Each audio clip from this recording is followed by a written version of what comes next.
Hey everybody, welcome back to the show.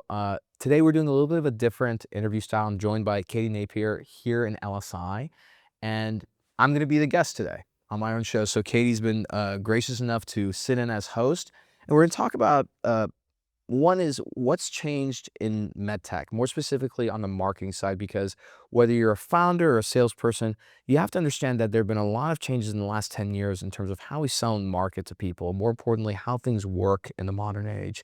We're going to cover that, a little bit of history about where we've come from as an industry and why things are still the same way today and why they need to change. So, Katie, thanks for doing this. I'm going to hand it over to you. So where do you want to start? Of course, happy to be here. Omar, if you can give me a little bit of background of what medtech companies are doing wrong today when it comes to marketing and raising money. It's a great question. It's a great place to start. So I think the main thing that they're doing wrong today is they're not thinking about this in a much more scalable fashion. And what I mean by that is that if you think about it as a founder, what a founder will do is they have, let's say, a technology and they have some IP around it and they say, okay, I need to raise money for this. So what do they do next? They create a vehicle for an investor. So they market that vehicle and they say, Katie, you know, investor Katie, here's this great vehicle for you to make money. Here's the IP, here's the market, all these things. And then maybe you say, okay, I'm going to give you money. So now that they get the money, they have to look at this vehicle that they've marketed and messaged around for an investor and say, okay, now we have to change this into a vehicle to market to the early adopters and to the actual clinicians. And so you go through all these different iterations. The problem is that when you do that, it's not a guarantee that you're going to raise money at certain inflection points. It's not going to guarantee that you're going to, attract the right adopters. And so what should be done is at the very beginning, you have to think about marketing as a whole in terms of what's the category that you're trying to design? And even if it's not a category, more importantly, what's the point of view that you have?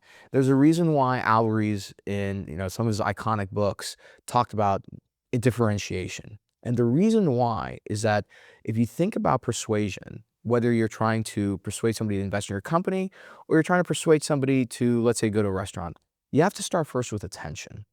And the human mind only pays attention to things that are going to be different. So you're on the highway, you're driving down, you see billboards, you kind of go into autopilot, right? But then you'll pay attention if there's some construction because that's new and novel, it's different, or a billboard, right? Anything that's different because you're psychologically primed to look for things that are different. It's a survival thing.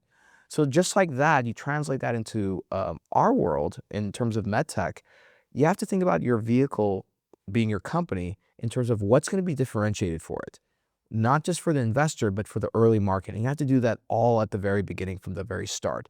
Otherwise, you're trying to message something for investors, and maybe you raise your $2, $3, $4, $5 million seed round, but then you have to adapt that message to get some pipeline going because every VC these days, unfortunately, venture capital underperformed as an asset class for the last few years. So a lot of VCs are saying, hey, we're only investing in growth stage revenue generating companies. Well, now when you're trying to adapt that messaging, that company that you made for an investor to the market, you may not do that, and you're not going to grow your commercial pipeline and actually have potential customers, and then you're not going to raise your next round, and then your company dies. And ultimately, the problem with that, if we're in vertical SaaS, I mean, who cares? The world doesn't need another vertical SaaS company, but the world does need these medical devices because if they don't get to market, patients ultimately getting hurt.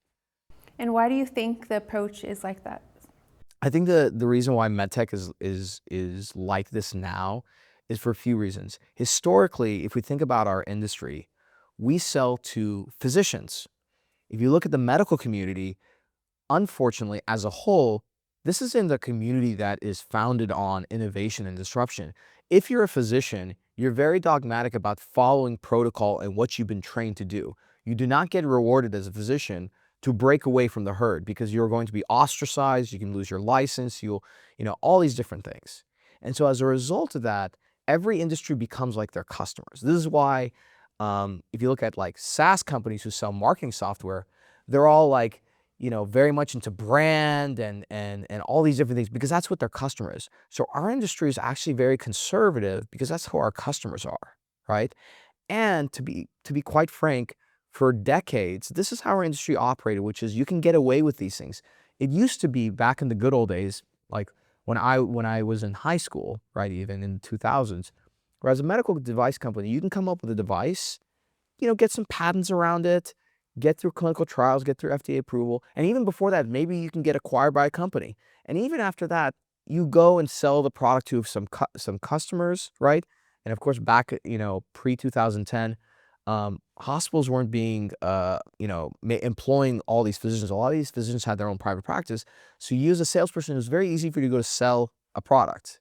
So again, like going back, you raise some money, you design a product, you get through FDA. If nobody buys you before then for your IP, then you just commercialize and you're like, hey, let's just go and hire, spend some money on salespeople who have relationships. Go to doctors who will say, oh yeah, like I'll use this on in my case tomorrow. Bill for it, and then if you make enough noise, one of the largest strategics will just take you out.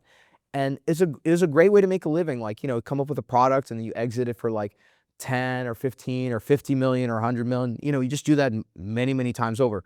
Maybe you have a blockbuster product and like you're able to sell for a few hundred million or a billion.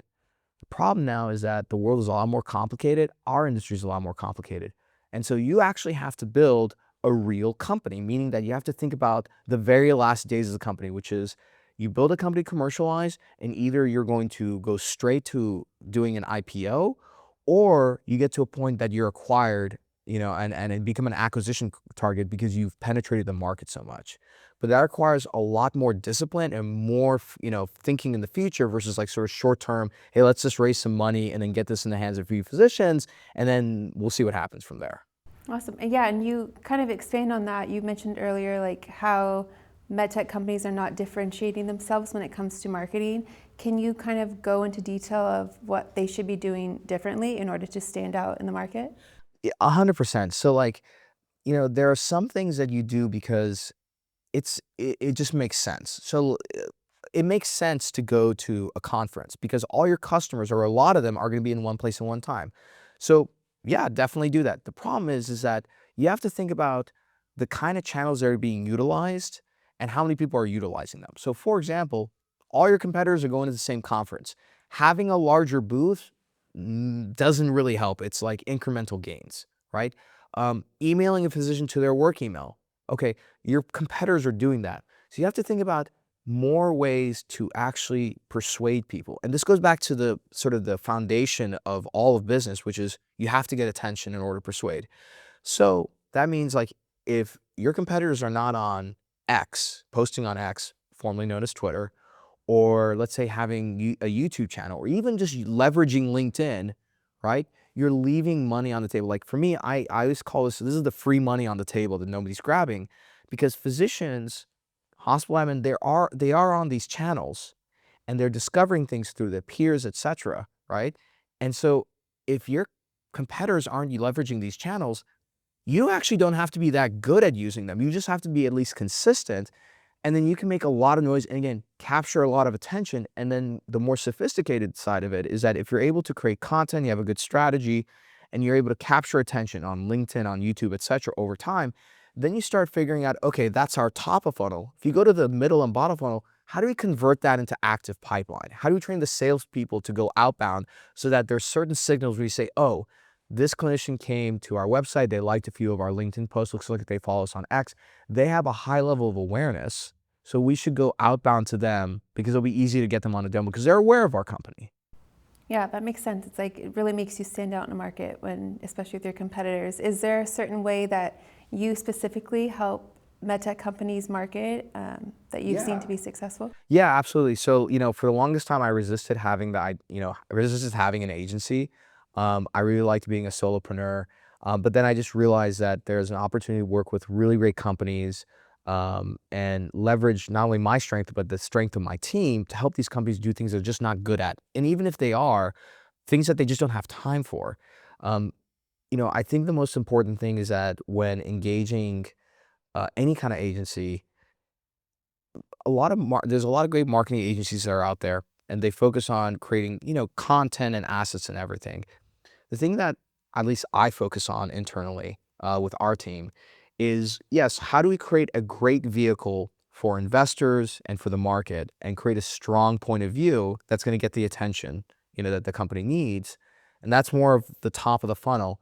But then more importantly, how do we work internally so we put processes in place, looking within the CRM, understanding things like pipeline velocity and timelines, so that even if you have one salesperson, we start putting in best practices from now so that we understand, hey, when we have all this attention, when we have good market awareness, how do we convert that into active pipeline? Whether it's getting investors into your pipeline for, your next round, or getting clinicians in who are going to be potential adopters. Once you start doing this as a small company, it's very easy to grow into that. There's this interesting concept. I'm not a physicist, but if you start understanding physics, it applies to everything. If you look at the formula for acceleration, the larger something is, the more difficult it is for it to change directions and accelerate. It's the same thing with a company. The larger your company gets, the more difficult it is for you to change. That's why really large companies, they can't innovate. They're too big, so they acquire them. And so it's always best to do this at the very beginning because you develop a habit of it, and it's so much easier to implement best practices for both sales and marketing teams when you're a company of like 10 or 15 or 20 people versus when you have, let's say, a marketing team of 5 and a sales team of 50. And we've worked with companies like that. The only problem though is that at that point, it just things take a lot more time to get, results. We love working with growth stage companies, but me personally, I love working with early stage companies where maybe they're ready for real radical change, or they just have a smaller team and they're looking for support and best practices. Amazing. Yeah, and kind of going further about that of how the larger companies, how it's harder to like navigate changes. Do you mostly work with companies from the very beginning when they're first starting out and helping them get out into the market? Yeah. So I'm a startup guy, so we love early stage companies. So the answer is yes. The other side of it though is that there's a lot of companies that we worked with that have been around for 5, 6, 7, 8 years, and a lot of them are commercially available, but their messaging is still not there. So it's kind of like if you think about creating great marketing, it's like making a really good cake. And sometimes people, like a lot of people's cakes, are just not that good. And so we like to come in and say, okay, like what ingredients are you using? It's like, oh, like we need to just adjust some of these ingredients. And oh, by the way, like here's like a dash of like cumin or something. I don't know if you would use that for a cake, by the way, but like things that you would add into it to make a much, much better cake, right? And so a lot of times, like there's companies that have been in the market and a lot of them say like, "Oh, but we've worked with this messaging for so long and everything." I'm like, "Yeah, but nobody knows you, so like, what difference does it make?" And so it's also easier to come in and look at those companies that are already commercially available. They have a sales team and saying, "Hey guys, you know, it's kind of like not to be political, but it's kind of like what Doge is doing in the government. We kind of try and look at it like a marketing version of Doge, where we come in and say, hey, in order for this company to be successful, we can't take like little micro incremental changes. We have to do some major changes and really change our mindset about what we're doing, where we're spending money. So for a great example of this is coming into a company and looking at their budget and saying, okay, of your let's use a reasonable number for the founders so that when they hear this, they don't freak out. Let's say you have $100,000 for the year for all of marketing, and half of that is going towards trade shows. Okay, are these trade shows, are all of them a must attend? Are some of them, can we just have a smaller booth? Maybe we can do a tech suite. So that way you free up budget and now you leverage that. So if you do some of these things like, it's kind of like basic financial engineering, then you can use that and leverage some of that money. Say, okay, we were able to carve out like a solid 15 grand out of this. Okay, maybe we use 5 to 10K of this for content creation and media and everything. The other 5K, we can use it for targeted ads. The one thing that I'll tell founders that they never factor in, and this is also something that we see in the SaaS community, people never factor in the cost of creative. There is a cost of creative, and if you don't invest in it, then you end up with bad creative. I mean, look at this interview we're doing right now. There's a big difference between doing it here with this beautiful studio, a professional crew and everything, versus us doing it on Zoom. Even though like most of my interviews are done on Riverside, but that's a different story, you know? Yeah, and kind of going further, it sounds like you are more than just surface level. Like you really get in to see like what's going wrong, what's going right, how can you adjust? Can you kind of expand more on what differentiates you from other marketing agencies? Yeah, totally. And I think like even for me, in terms of a category, I'm trying to define our own category so that we're not playing in the same, playing field as other marketing agencies, right? The thing about agency work, at least in our industry, is that every agency will work with you, create great assets, they'll do campaigns, and maybe the results are good. But a lot of times at some point, the results aren't good. And then either your CFO or your chief commercial officer will say, like, what are we getting out of this? We can save a bunch of money, let's slash it, right? And that's what ends up happening. For us, I don't like to leave things up to chance. And so for us to have successful commercial teams, so that's both marketing and sales, and one thing that I think is really important, which I'll circle back to, is why we have to think about a full team and make it a revenue team. But if you fix the problem of, let's say, top of funnel marketing, and you get attention, you have awareness of out there, and you figure out middle and bottom of funnel, which is getting people through the pipeline, converting, you also want to figure out, like, okay, how is sales interacting in each of those stages, right? Because it could be that your marketing is actually doing fine. You don't need to invest more in that, but you need to figure out what the sales team is doing. And a lot of times the sales team is not set up for success. I'll give you a great example. And people should actually pay me for this because I'm just going to give this out for free. But like something that every sales team should buy, and it's not that expensive, is a subscription to either Firefly or Otter or any of these, AI note takers. I personally use Firefly. Okay. Firefly should be on every single salesperson's calendar link. So that way, when a salesperson gets on, Firefly is taking notes on everything. After that meeting is done, Firefly automatically pushes it to to Salesforce or to HubSpot, and it can start looking into all your sales teams to say, okay, the ones that are successful, how much are they talking in these calls? Because Firefly will show you the percentage of time you're talking versus your prospect. It'll show you like sentiment, like negative versus positive, number of questions are being asked, and more importantly, showing a transcript of like the whole demo. If you can't standardize your demo, like you can't scale. And this is something, Katie, that every founder, they talk to, every CEO like idolize, like, oh, how are we going to scale? I'm like, what do you have to scale, right?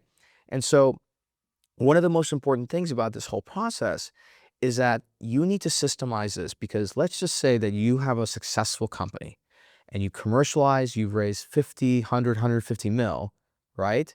And now you're trying to get to scale. If you don't have a system that standardizes every salesperson, so I can get a bum off the street, plug him in, and that person will be success because the system is so good that they just follow the script, they follow the processes, and they'll be successful. You don't have a scalable system. And that's a huge risk for a company, because at that point, you might have some all-star salespeople, but you don't have a system. And that all-star salesperson who's closing all these deals, it could be that either they're just naturally gifted, maybe because they're in a certain part of the country that has that they're a little bit more open to adoption. You don't know. And so having these like small systems in place is really important. That's why our team does both marketing and also sales. Amazing.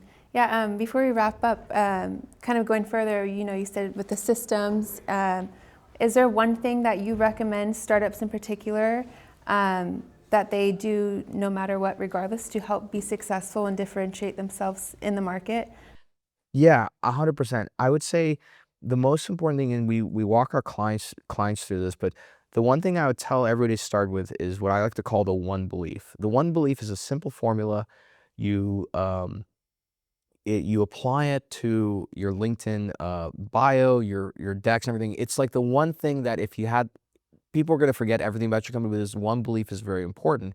And the one belief is talking about what is the old traditional problem that you have, what's the pain or desire, and what's the unique vehicle to solve it. This perfect example is like Subway. Subway says eating healthy fast food is the key to staying in shape and not gaining weight, and you can do that through Subway sandwiches.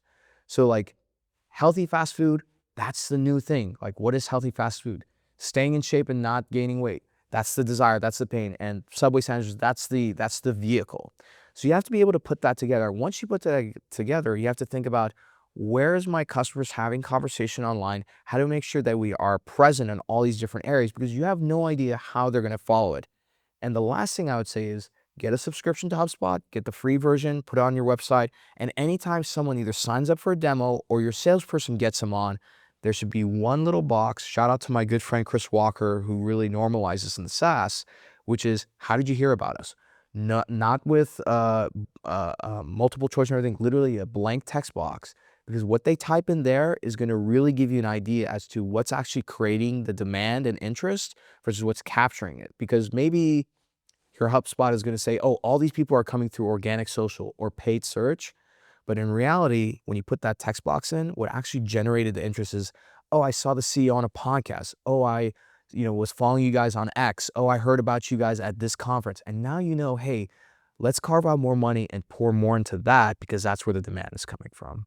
Oh, I love that idea. It's like a free resource to see, like, okay, where we need to continue pouring into and what we maybe need to step away from. 100%. It's a constant feedback loop. And, at the end of the day, you know, you can have a goal of growing your business, but you ultimately have to have a system of what are the daily actions your sales teams are going to do. What's the system that our marketing team is going to be doing? And you constantly ratchet. This is about building a machine, right? Versus what our industry is used to is like tactically hiring certain people. They, do their thing through their Rolodex, and then, it just doesn't work like that anymore.